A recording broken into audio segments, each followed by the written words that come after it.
Yes. The task we were given, as Deborah mentioned, was to highlight what are the principles and teachings of our tradition regarding faith and how it looks at climate change.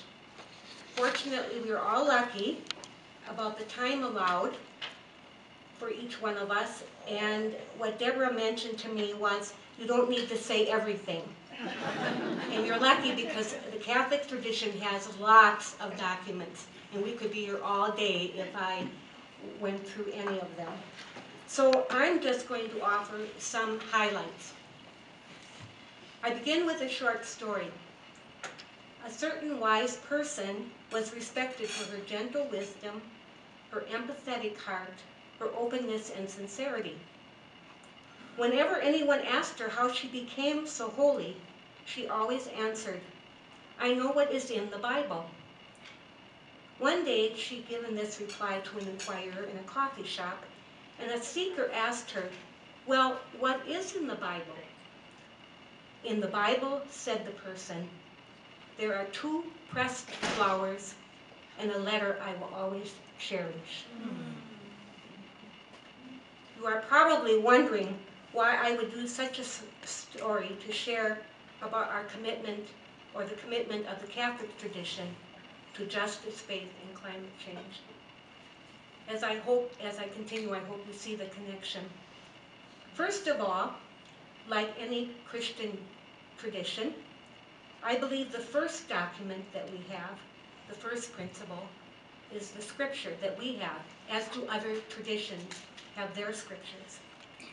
So my answer would be, go to the Bible. And in that Bible, we are witnessed to the accounts of a person, especially in the New Testament, who we call Jesus Christ. And in that testament, in that document, we hear all these accounts of the great values that this person had. And I'm going to talk about 3 that I think are core and very significant. And as I say these 3 values, maybe any of you that have the tradition of Christianity in any way can think of an account of Christ where this value is expressed. Inclusive and compassionate love relationship with all. Challenging the oppressor and the oppression of his time. One could say he denounced oppressions and he announced great ways to act on behalf of all. And thirdly, commitment to prayer, grounding himself in who he called God and the role that he felt he was called to. And we're certainly grateful that there were some people who followed him and kept that tradition alive. It's not the only one, but it's one good one. The challenge always was, how did people continue to interpret those values, and which ones did they see as a priority? And fortunately, all traditions keep trying to do that, trying to get to those core values of who this person was for us and how we can model them. And they used to always have this expression, maybe you young people haven't heard this one, but it was, what would Jesus do? And it's a very good question, I think.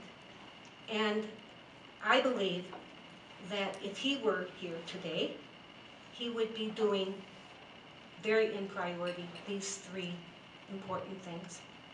So I want to call ourselves to look at them. Inclusive and compassionate relationship with all.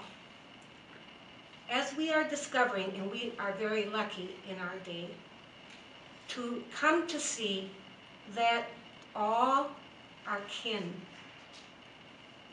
That wasn't always true in my Catholic tradition. And there's a number of Catholics who still don't see it that way. We are raised on a very hierarchical paradigm. many of us. Even our American society is very hierarchical, I think, where we have lots of dualism and ranking, and we humans have seen ourselves as dominant over all creation, and we have made servant those who we think are others. Now we have the opportunity, because of all the knowledge we have, to see the great truth of Earth. All on this planet are one.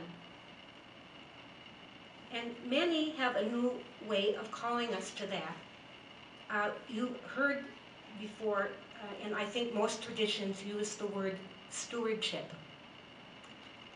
Besides going to my documents, I like to go to theologians because they can be more creative sometimes with the thinking that is they're receiving. And one of ours in our Catholic tradition is Sister Elizabeth Johnson, who is a professor and a great author.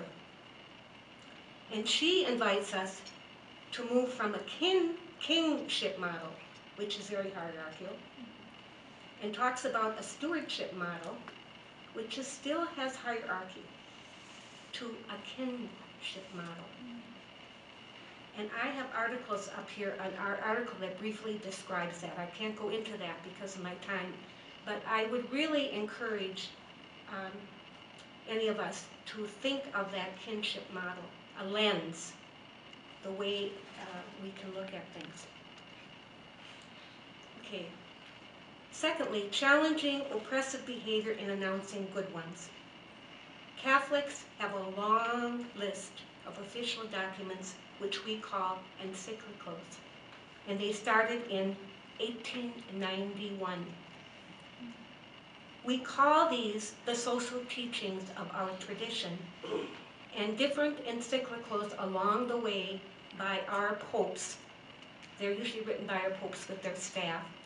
They're always written by our popes by their staff. Bring to awareness an oppressive situation in the world of our time and suggest solutions, or invite congregations, governments, etc. to participate in solutions. These encyclicals are summarized in what we call our key principles of Catholic social teachings. I'm not going to go through all of them, but they're all related. And two that I think express what we're about now is stewardship. They use the word stewardship.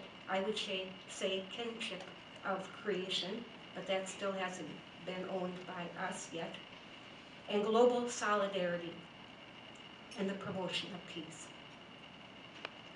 And the rights of workers and the rights of work. Now, encyclicals can be very heady, as Aaron said, not particularly encyclicals, but lots of things can be very heady, and they're very long, and most people don't want to read them. So local bishops, if they are interested, will find ways to take the encyclical and make other statements and provide through their staffs resources for their community. And one of these resources was the United States Catholic Bishops published a 15-page document called Climate Change, a plea for dialogue, prudence, and common good. It states these beautiful things and challenges. 1, we believe our response to global climate change should be a sign of our respect for God's creation.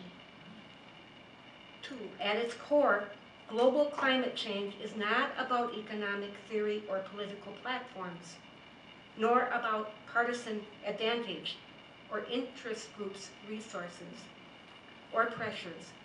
It is about the future of God's creation and the one human family. It is about protecting both the human environment